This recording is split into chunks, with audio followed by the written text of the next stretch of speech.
In this video, we're going to look at the process of creating textures in Photoshop.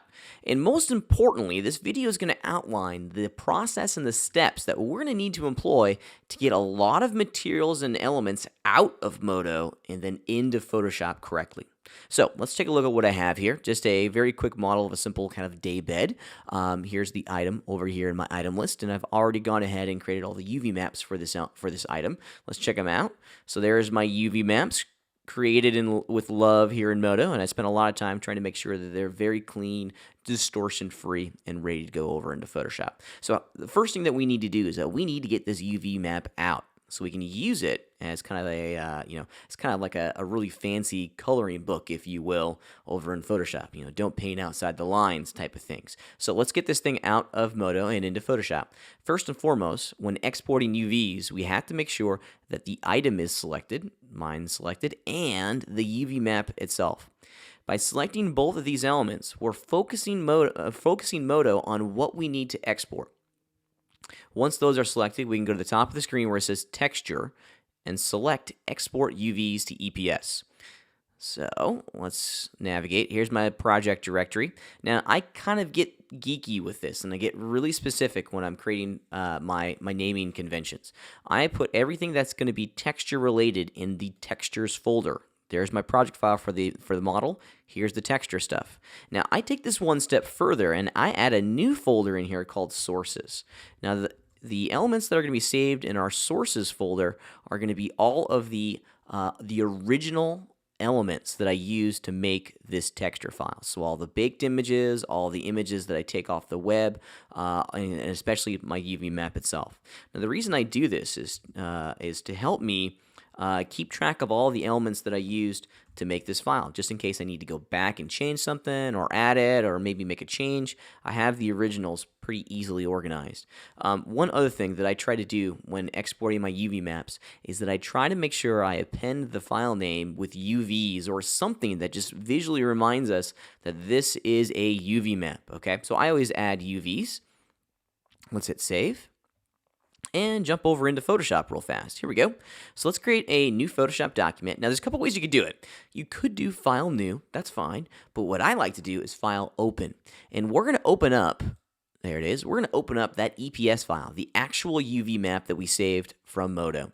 And it's going to ask us what size do we want this new Photoshop document to be, because it's rasterizing it. Those UV islands that we saved out of Modo are in actuality vector images.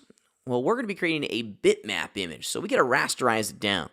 Now, as you guys know, we have some numbers, some image sizes in the CG world that we use. 1024 by 1024 is a good one to start with, and we have to make sure that we change the mode from CMYK, which is the color space that the print folks work in, to RGB, because we're computer artists, so everything's RGB.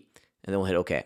Now, it looks like nothing's happened, but in actuality, it's probably impossible for you to see, but I can just barely see the faint outlines of all of my UVs. Well, I don't want that. I'm going to rename this file to UVs, and I'm going to double-click on this empty part of the layer over here so I can make the UV outlines a little bit easier to see. When you double-click, you're going to get this layer style. And what I like to do, I just give it a very simple stroke. I'll probably reduce it down to 1. Yeah. And now it's a little bit easier to see the outlines of my UV map. One other thing, that this is just a personal production practice that I've gone into, is that I changed the color. I changed it to something really outrageous, something that's really noticeable. If you leave it to black, sometimes it's hard to see where your UV islands actually are when you start putting like images behind them and stuff. So I try to make it really, a color that you don't find in nature. So a nice big bright purple, that seems to work pretty well for me. So I'm happy with that. So this is the start of it. So we've already opened up our EPS file into a new Photoshop document that's 1024 by 1024. The next thing that we're going to do is that we're going to save this as a Photoshop document, because check it out. Right now, it still thinks it's an EPS. We want to save that as a Photoshop document so we can preserve all of our layers. So this is not going to be a source image. This is actually going to represent the texture file that we map on our object over in Modo. So I always put TEX in there to signify that this is a texture file, and more importantly, this is a diffuse texture file for Pat's bed. We want to make sure it's a Photoshop document and that we have layers checked on, because obviously we're going to want all of our layers to go back in and continue our work. So we'll just hit save. Maximize compatibility, yep, hit OK, and then we're off to the races. Okay, so step 1 done, UV maps out. Let's jump back over to Modo and start baking out some lovely texture information. Now, I need three elements for me. Okay, first and foremost, I'm going to need an alpha output. I want a surface ID output, and then I also want to save out all of my lovely ambient occlusion stuff as well, so I get really nice, great shadows. First and foremost, let's talk about alpha. So I'm going to jump over here to my shader tree. Now, the alpha output should already be the defaults, okay? That's one of the default render outputs, so it should already be on your scene. The other default is final color. Well, I've changed that to surface ID, okay? If you simply right-click on the effect here where it says surface ID, get this big, long column, surface ID, there it is. They've listed it alphabetically here, so surface ID, third one from the bottom, there we go. Okay, now the great thing about Surface ID is that it's going to take all these individual materials that I've already done, and when we render, it's going to look at all these materials and assign each material a different color in the output itself. Now the reason I do this is that I want to be able to very quickly over in Photoshop go and select certain groups of islands. So for example, all of these guys up in here have been assigned their own material. That way I can go over in Photoshop and use my magic wand, select all of these colors in the image itself to help create masks. So a really handy way of very quickly going in and having being able to select certain parts of your texture. Okay, so I have a number of them. I think I have 7 of them, let's get going here. So baking stuff in Modo is pretty easy, but it's considered a camera operation, so there are a couple things that we need to change. First and foremost, if we go to our render settings up here, let's jump over to our properties. We need to change the frame size of this. The default frame size in Modo is 720 by 480. We need to change the frame size of the final render to match the size of our texture over in Photoshop. Now, if you remember, when we brought in that UV map over in Photoshop, we rasterized it down to 1024 by 1024. We need to change the rendered output, the rendered image of Modo, to match the frame size of our Photoshop document. So that's why I always suggest making the Photoshop document first and then baking information that could go into that Photoshop document. So the frame width and frame height, 1024 by 1024. You can leave this DPI to 300 and definitely want to make sure our pixel aspect ratio is set to 1.0. Okay, so now we're ready to go. Now we're ready to start baking. So let's just make sure a couple things are selected. Of course, got to make sure that the item is selected and the UV map is selected. Once those are done, render, bake to render outputs, and we're off to the races. So it's gone in very quickly. Luckily, the alpha and surface ID take all of about 2 seconds to do. So here's our alpha. Let's check out our surface ID. There we go. And check it out. Now we have a number of colors. Each one of these colors represents a different material inside of our shader tree. Check it out. So all of these materials here represent a different group of polygons. I went ahead and just kind of put all of these guys up in here into their own material to make them easier to select, and same with all these other guys. It just makes selecting and generating masks over in Photoshop so much easier. Okay, so let's save a layered image to preserve both of these images, and this is going to be a source document here. So we're going to call this alpha because it's the alpha channel and the surface ID. And we'll hit save. In the format, it's just going to be a Photoshop document, so let's save. Okay, so that's pretty good. Now, before we go on to the next one, let's look at our preferences, because our UV big border size is set to 1. That should be the default. Whenever you're baking out alpha and surface ID, you want this to be at 1. I always go and change this size to 3 whenever I'm about to bake out my ambient occlusion path, just to ensure that I don't get any black outlines on my AO pass. So I want to push this up to 3. There we go. Let's close this window, and I'm just going to very quickly change my surface ID. You almost always want to have this alpha on there, okay? I've noticed that, and I don't know if this is a bug or if this is intentional, I've noticed that the bake border size doesn't change if you don't have an alpha on there, okay? So always have an alpha output, and then I'm going to change the surface ID to ambient occlusion. Now, there are some properties in here that you could go and change. If you increase your occlusion rays on your ambient occlusion render output, it's going to increase the quality of your AO pass. Increasing the range, or excuse me, increasing the rays, the number of rays, is definitely going to add some render time, but you should only have to do this once, so might as well make an investment in it. I'm just going to bump mine up to 256, and let's bake this bad boy. There we go. It's taking a little bit longer. It's taking a little bit longer now. Most importantly, that's a response to that AO pass. Let's just look at it while it's rendering. Yeah, there we go. Look at all these lovely, nice little shadows that we're going to get in here. It's really going to help us get a lot of detail quickly, very quickly. All right, almost done. Momentarily going to be finished. And there we go. Perfect. So let's save the layered image. It's going to be a source. And I'm going to save this out as AO. Wonderful. Perfect. Let's close the window and jump back over into Photoshop.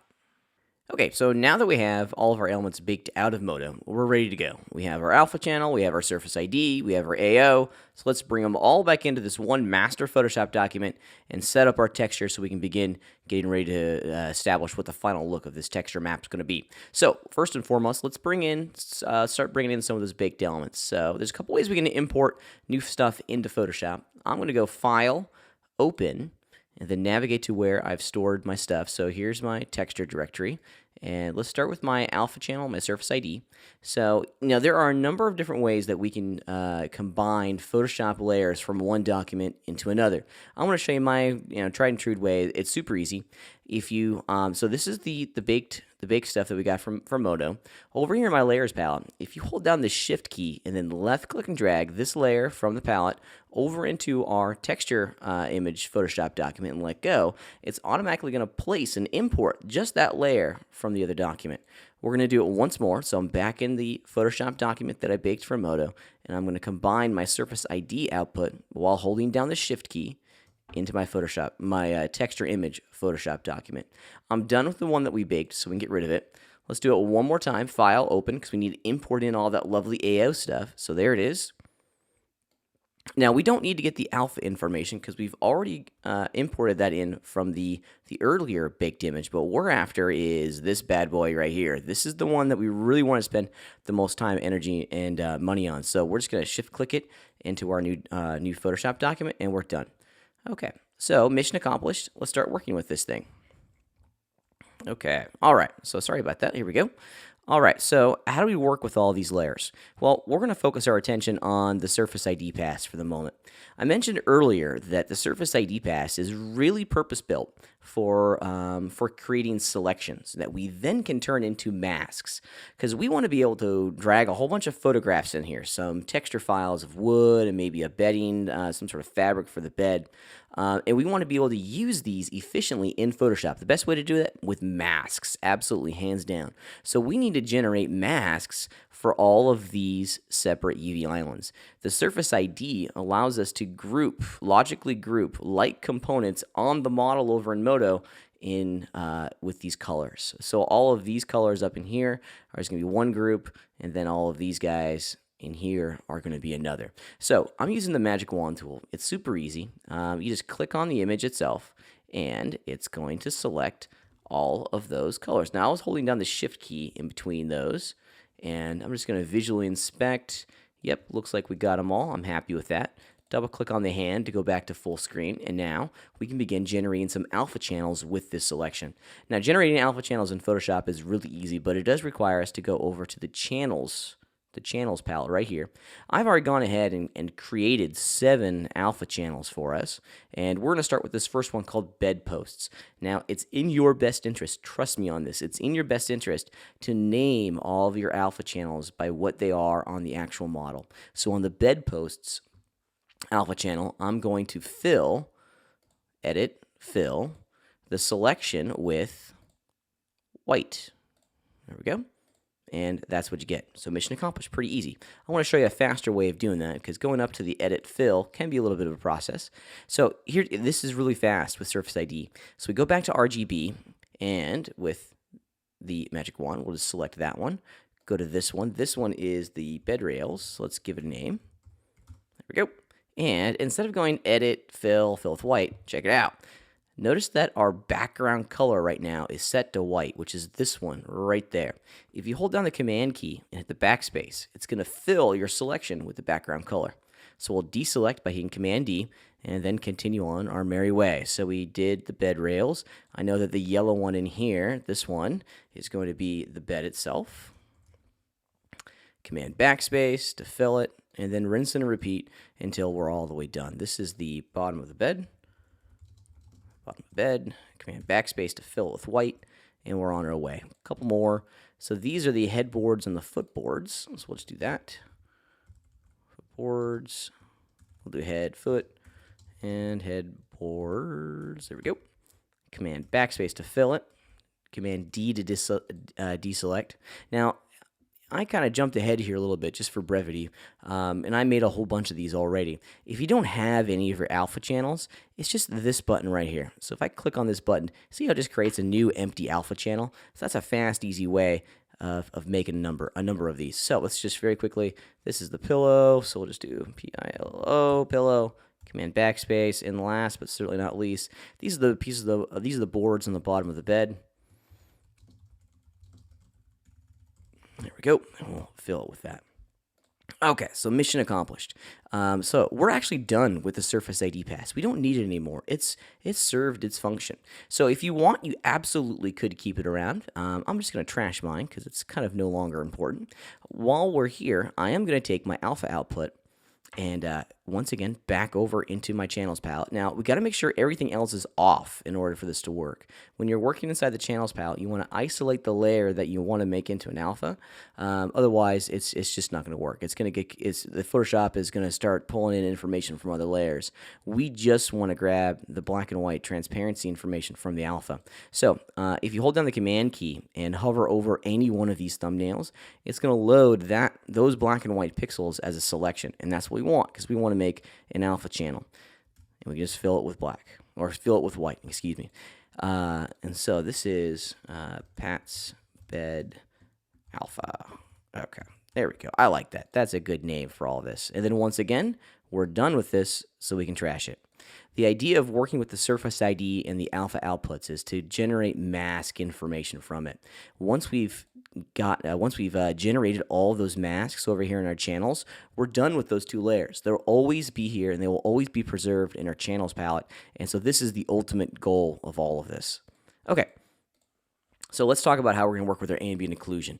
Ambient occlusion, as you can see, is flooded with a black background. Well, we don't want that black background. We just want to focus on the white and those lovely shades of gray in there because we get a nice sense of dirt and grime and that cool kind of shadowy information in there.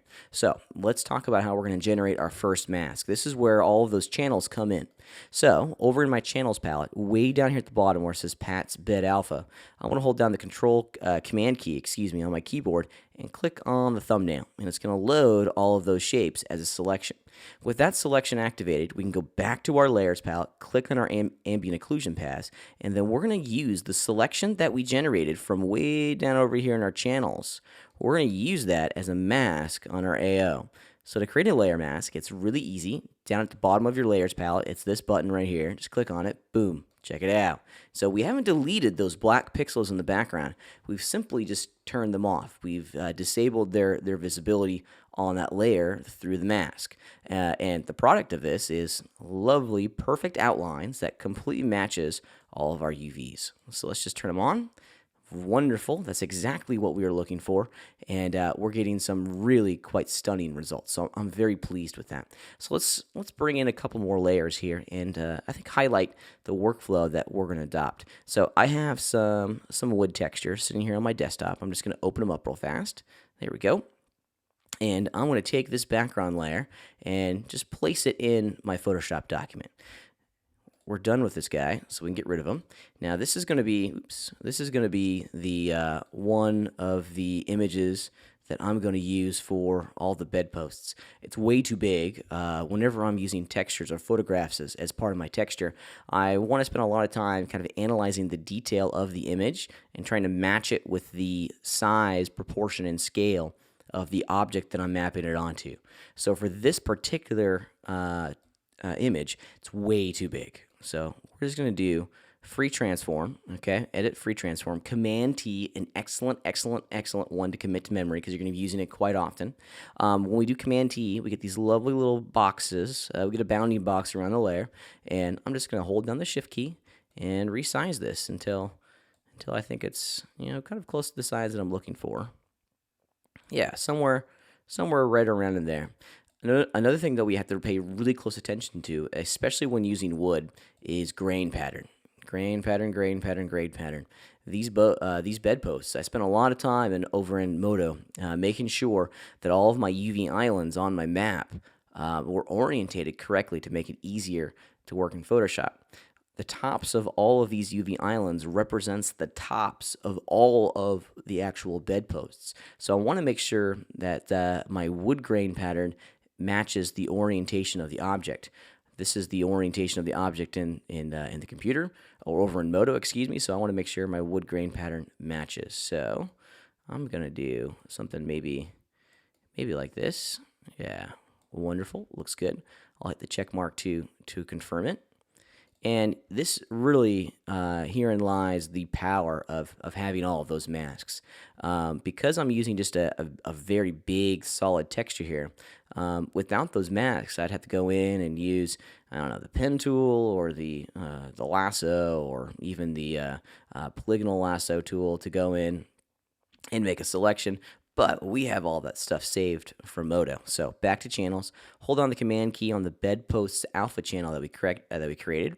And now on layer 1 here, I can simply just apply that selection as a layer mask. Bam. And now I'm done. Okay. This is a non-destructive process, so I can unlink them and then continue to move this object around and edit the shape, which is pretty good. So we get a lot of freedom in all of this. So you're going to continue doing that for all of your UV islands. I'm not going to do them all for you. I just wanted to show you one. I want to end by talking about the importance in the application of this AO pass.